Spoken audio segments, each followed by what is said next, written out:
Եթե ելնենք հենց արարչագործության տեսությունից, մարդը արարչագործության թագն ու պսակն է, քանի որ արարիչը մարդուն ստեղծել է իր կերպարով եւ իր կերպարով ասելով նկատի չունեն ֆիզիկական կերպարով, այլ ավելի շատ նկատի ունեն հոգեվոր, բարոյական, մտավոր կերպարով, այսինքն մարդը ստացել արարիչից նրա լավագույն հատկանիշները, դատելու կարողությունը, մտածելու կարողությունը, բանականությունը, որը շատ կարևոր է, սիրելու կարողությունը, հավատալու եւ հուսալու կարողությունը եւ այլն, եւ այդ իմաստով մարդը մի կողմից արարչագործության լավագույն հատկությունների կուլմինացիան է, մյուս կողմից արարչագործությունը անհետևանք չի անցել եւ առանց այսպես ասած թերությունների։ Մարդը իր մեջ նաև միավորվում է դրա հակընդդեմ, հակառակ հատկանիշներ։ Դրա համար մենք ունենք բարդ աշխարհ, կոնֆլիկտներով լի, հակասություններով լի։ Դրա համար մարդն միարժեք չի բնականաբար։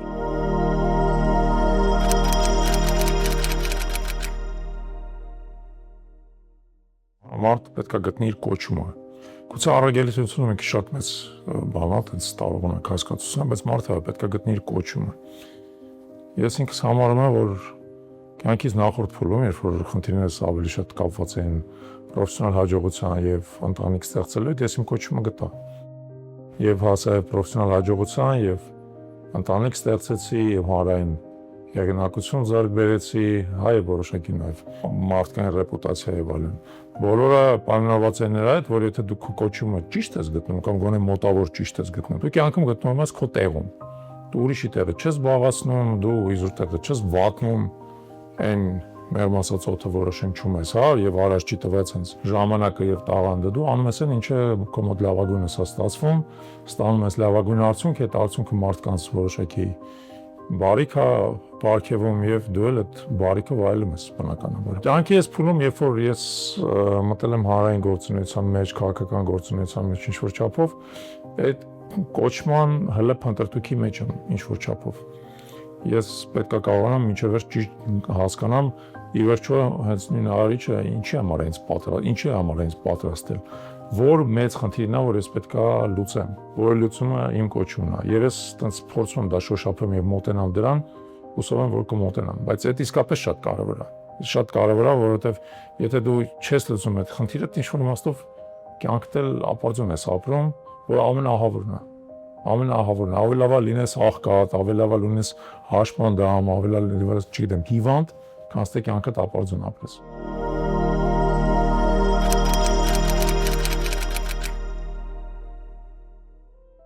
Քաղաքականությունը հանրային գործունեության այլ տեսակներից տարբերվում է, ինչ-որ իմաստով հանրային գործունեության ամենաբարդ, ամենառիսկային, ամենախտացված տեսակն է։ Նա ստեղծում է մարտահրավերներ մարդու համար, նա ստեղծում է մարդու համար ստրես մշտական, նա ստեղծում է անխուսափելի եւ շատ հաճախ անակնկալ խնդիրներ։ Եվ ինչ-որ իմաստով քո ամբողջ հոգեկերտվածքը, ամբողջ քո ներաշխարհը բախվում է այդ մարտահրավերի եւ պետք է դիմանա այդ մարտահրավերին։ Ես շուրջս տեսնում եմ մարդիկ, որոնք այդ մարտահրավերին դիմանում են եւ տեսնում մարդիկ մեծամասնություն է, որոնք այդ մարտահրավերներին բախվելով շատ հաճախ նահանջում են իրենց լավագույն որակներից, շատ հաճախ իմ տեսանկյունից սխալ ընտրություններ են կատարում, երբեմն բացահայտում են ընդհակառակ իրենց վատթարագույն որակները, որոնք մինչև այդ դակցրած էին պահում եւ այլն։ Այդ իմաստով քաղաքականությունը բարդ ֆիլտր է։ Բարդ ֆիլտր է, որը երևակում է մարդու եւ լավագույն հատկանիշները եւ վատթարագույն հատկանիշները ամենածայրահեղ իրենց դրսևորումները։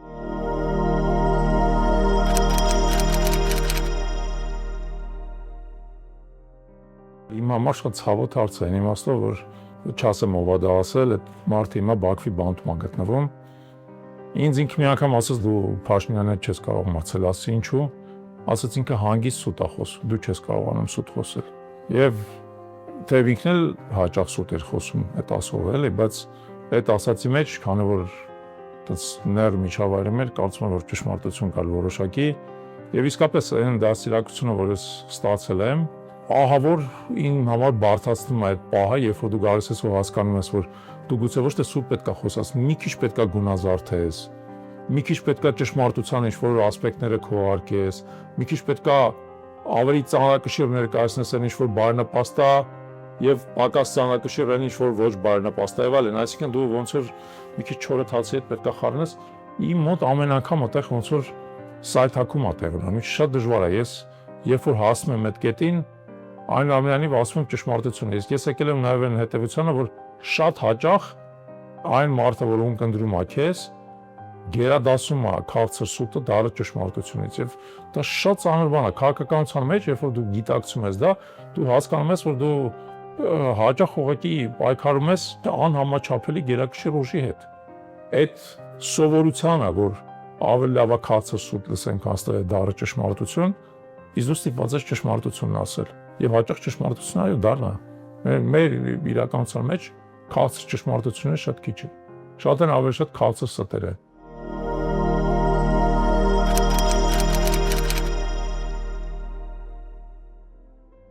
Ես ներքին համոզմունք ունեմ, որ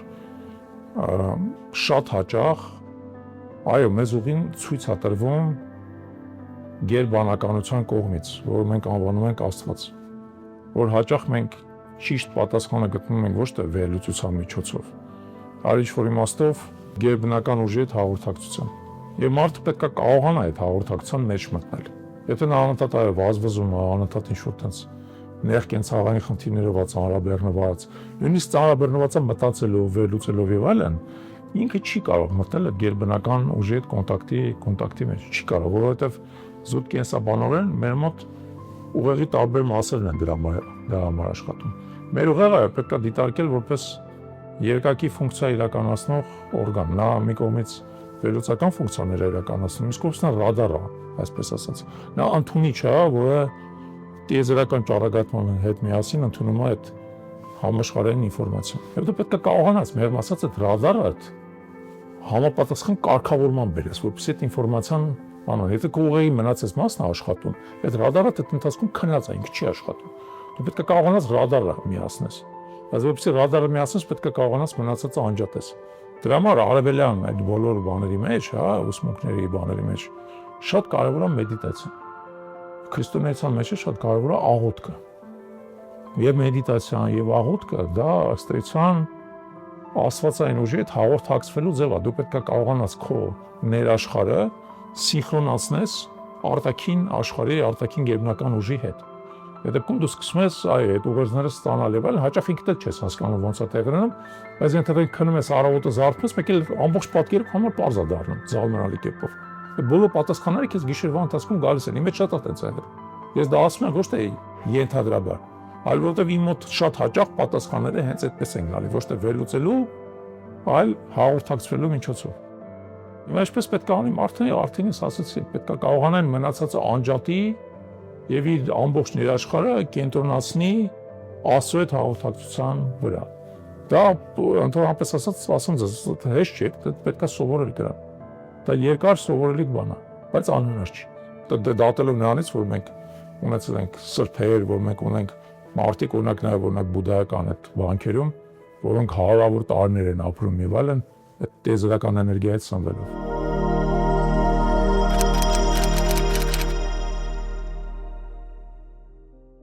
Մեր պատմությունը, եթե մենք վերցնենք, մեր պատմությունը դա խաղաղության պատմություն չի։ Եվ թափես մարդկության պատմությունը խաղաղության պատմություն չի։ Հասկանալի է, որ պատերազմը առանձին վերցած մարդու, առանձին վերցած ընտանիքի համար դա ահավոր ցավալի կորուստ է։ Բայց պատերազմը մյուս կողմից, եթե նայում ենք, որտեղից է առաջանում, որն է պատերազմի աղբյուրը։ Կլաուզևիցը դեռ հայտնի գերմանացի պատերազմների տեսաբանը, որ ըստ էության լավագույն նկարագրություններից մեկն է տվել պատերազմների։ Ասել է, որ պատերազմը դա քաղաքականության շարունակությունն է ուժային մեթոդներով։ Այսինքն պատերազմը առաջանում է այն ժամանակ, երբ որ քաղաքական հակասությունները այլևս դիվանագիտական, տնտեսական, եւ այլ ոչ ուժային մեթոդներով չեն հանգուցալուծվում։ Եվ մենք պետք է հասկանանք, որ այդ հակասությունները բնական կերպով են առաջանում։ Բնական կերպով, օրինակ, տեսեք, բնական հակասություն, որը գոյություն ունի եւ որը պետք է ինչ-որ ձևով հանգուցալուծվի ժամանակի ընթացքում, Ադրբեջանը եւ Թուրքիան հայտարարել են, որ իրենք մեկ ազգ, երկու պետություն են։ Ճիշտ է՞։ Բազմիցս են դա նշում։ Հիմա այդ մեկ ազգ, երկու պետության միջև գտնվում է մեր պետությունը եւ մեր ազգը։ Հաջող կա մի հատ հատված, որտեղ այդ շերտը, այսպես ասած հայկական սեպի, ընդամենը 28 կիլոմետր է Սյունիքում։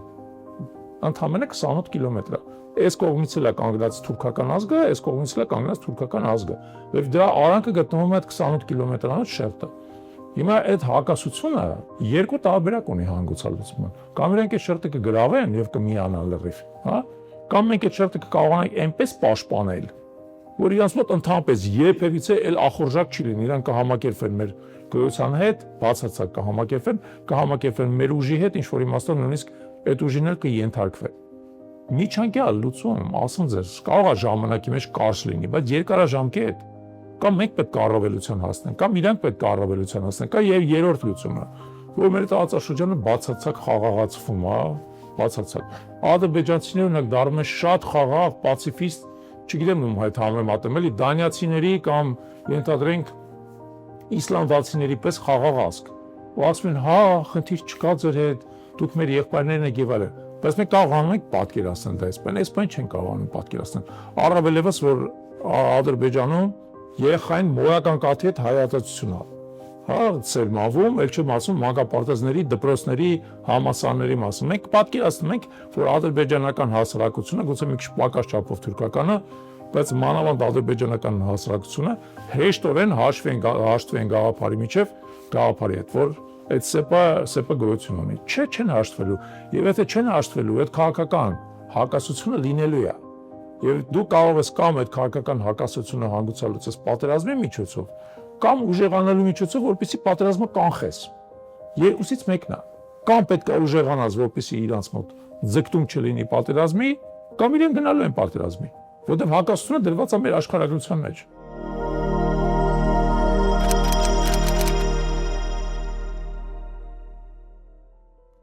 Բնական է, հա, որ իմ տարիքում, երբ որ այդպես առաջի կես դարի արդեն անցել ես կյանքիդ եւ մի քանի սերունդ կողքդ ընկերներ են գնացել եւ եկել, ոմանք մնացել են, ոմանք հեռացել են եւ այլն, հա, պարզ սահմանումը կարող է լինել են, որ այդ են մարդն, որ այդ դու որոշակի ընդհանրություններ ունես, որ այդ դու ունես զգացմունքային որոշակի կոմֆորտ, հա, որ դու կարող ես հաց կիսել, գործ անել, ճանապարհ գնալ, պատերազմի գնալ, միասին վտանգի ենթարկվել, միասին գնալ ինչ-որ ռիսկային բաների, չգիտեմ, ենթադրենք օրինակ սար բարձրանալ, հա, կամ սևանալ, լողալով հասնել եւ այլն։ Կարող ես ավելի նեղ սահմանում տաս ընկերության, որ այդ են մարդն է, որի հետ, այո, դու կգնաս հետախուզություն, որին դու անվերապահ վստահում ես, որի հետ քո եւ ներաշխարհը եւ արժեքները եւ շահերը ինչ որ իմաստով շատ ուժեղ ներդաշնակեցված են։ Դա ընկերության շատ նեղ սահմանում է, այտենց ամեն մարդ կարող է 1, 2, 3 ընկեր ունենա, որոնց հետ այդ կարգի սերտաճած է։ Բայց եթե այտենց տալիս ես առաջի սահմանումը, որ ավելի այտենց մեր սահմանումը մեղմացած եւ այդքան պահանջկոտ չի էլի, որ հետո կարող ես հարյուրավոր ընկերներ ունենաս, որովհետեւ կյանքի ամեն տարին քեզ հնարավորություն է տալիս որոշակի ընտրություն կատարել։ Տեսնել, որ մարդիկ են համար ավելի հոգեհարազատ, որ մարդիկ են ազնեի, որ մարդիկ են պարկեշտ, որ մարդիկ են հետաքրքիր, որ մարդիկ են հաճելի եւ այլն, եւ այդ սկզբունքով շուրջդ բավական մեծ ընկերության տեղ շրջապատ առաջացնում։ Իմ դեպքում այդ է եւ ես երկրորդին չեմ ձգտում, այսինքն այն մարդկանց, որոնց անվերապահ կարող եմ վստահել, դրա կարիք ես չունեմ։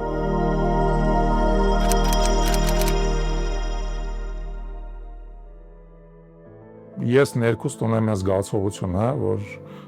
այն 7 մահացու մեղքերը, որոնք նկարագրված են, հա, քրիստոնեական դավանաբանության մեջ, այդ 7 մահացու մեղքերը ցավոք մեր հասարակության մեջ շատ դուրս տարածվածություն են։ Նախանձությունը, ագահությունը, զայրույթը, մեծամտությունը իմիջած որը կոչվում է հպարտություն, համարվում է համար 1 մեղքը։ Մեր երկրում հպարտությունը այնքան համատարած է, մարդիկ հպարտության ավանդակ նույնիսկ այսպես կոչված հեղափոխություն են, չէ՞, բոլորին անվանել են հպարտ քաղաքացիներ եւ այլն, երբ որ քրիստոնեական դավանաբանության մեջ այդ հպարտները մեղք է համարվում։ Դա նշանակում դու գոռոզ ես, որ նշանակում մեծամիտ ես եւ այլն։ Հիմա իմ համար երկրորդ կարևոր բանը առաջին ազնվությունն է,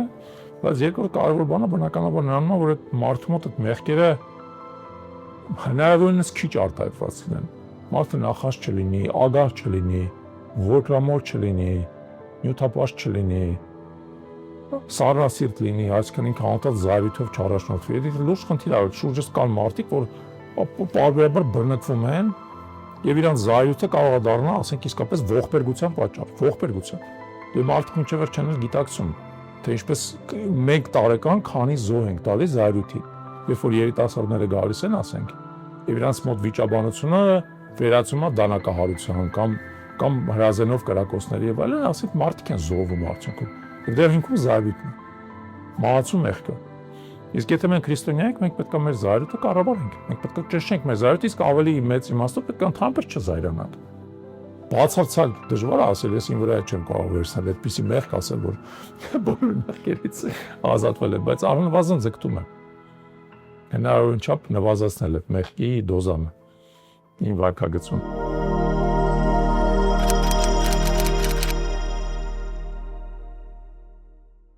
Ես կարծում եմ, որ շատ կարևոր է, որ մենք եկեղեցուն չվերաբերվենք զուտ որպես ծես, ծիսակատարություն, որպես ինստիտուտ։ Եկեղեցին հավատի տուն է եւ մենք եկեղեցուց կարող ենք առավելագույնը քաղել, եթե իրան որպես այդպեսին ենք վերաբերվում, եթե մենք օգտագործում ենք եւ եկեղեցին եւ եկեղեցականին որպես կապողովակ Աստծո հետ։ Եվ մեր մարդկանց շատերն այդ կապողովակ անհրաժեշտ է, որովհետեւ իրանք ինքնուրույնաբար իրանց համար դժվար է, իսկապես Աստծո խոսքը ճիշտ ընկալել, ճիշտ մեկնաբանել, անհրաժեշտ է այդ միջնորդը, հոգեվորականը, որը դրա մեջ կներեք այս բառից համար, բայց մասնագիտացած խորագիտակ մարդ է, երկար տարիներ ուսումնարել է, լավագույն աստվածաբաններից է սովորել, հա, երբ որ սեմինարիայում է սովորել, կարողանում է իսկապես Աստծո խոսքը ճիշտ ընկալել, ճիշտ մեկնաբանել եւ այլն։ Ես եկեղեցին այդ տեսանկյունից եմ տեսնում, եւ ես կարծում եմ, որ այդ տեսանկյունից նաեւ կարեւոր է, որ մեր եկեղեցու հոգեվոր սպասավորները, մասնավորապես քահանայից դասը, բայց եւ ոչ միայն, նաեւ կուսակրոն սպասավորները, աբեղաները, վարդապետները, եպիսկոպոսները առավելագույնս մոտ գտնվել մարդկանց, առավելագույնս շատ նրանց հետ հաղորդակցվեն, առավելագույնս եւ շատ եւ մատչելին նրանց կարողանան հասցնել Աստծո խոսքը, որովհետեւ Աստծո խոսքը վերացական չի։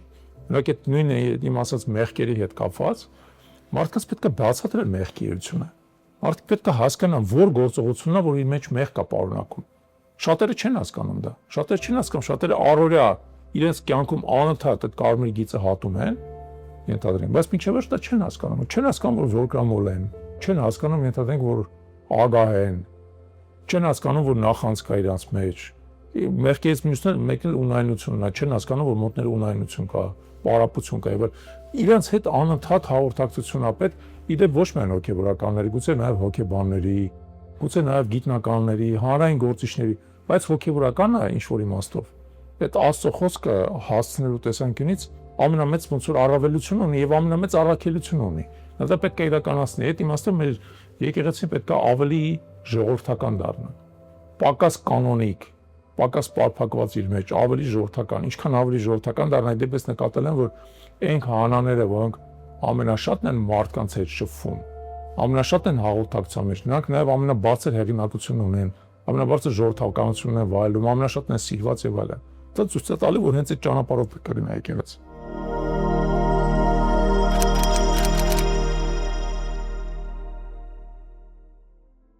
Մենք երբեք մարդ չենք սպանի, երբեք։ Ավելին ձեզ ասեմ, եթե նույնիսկ տեսնեմ, որ ինձ են սպանում, կնախադրեմ զոհվեմ, բայց ինքս մարդ չսպանեմ։ Եթե իհարկե մարտական վիճակում չենք, էլի պատերազմում չենք եւ այլն, պատերազմը մի քիչ իրավիճակ է։ Դա կարևորագույն կարևոր գիծ է։ Երբեք չեմ գովանա, երբեք չեմ ստի, երբեք չեմ դավաճանե, երբեք։ Դրա հետևանքները իմ համար հասկանալ են։ Դու մի անգամ այդ կարմիր գիծը հատում ես, այդ Ռուբիկոնը այսպես կոչված, եւ կամուրջները այրվում են այդ Ռուբիկոնի վրա եւ դու նահանջելու տեղ չունես։ Քո կյանքը վերածվում է դժոխքի։ Մի անգամ դու դավաճանեցիր, ոչ մի աշխիք չունես, որ քեզ չեն դավաճանի։ Մի անգամ ստեցիր, ոչ մի աշխիք չունես, որ շուրջդ անընդհատ սուտ չի լինի։ Մի անգամ, ասենք, վախեցար, փախար, ոչ մի աշխիք չունես, որ կողքդ ուրիշները կկանգնեն եւ այլն։ Դրա համար այդ են կարմիր գծերն, որ չի կարելի հատել, չի կարելի ու չեմ էլ հատում բնականաբար։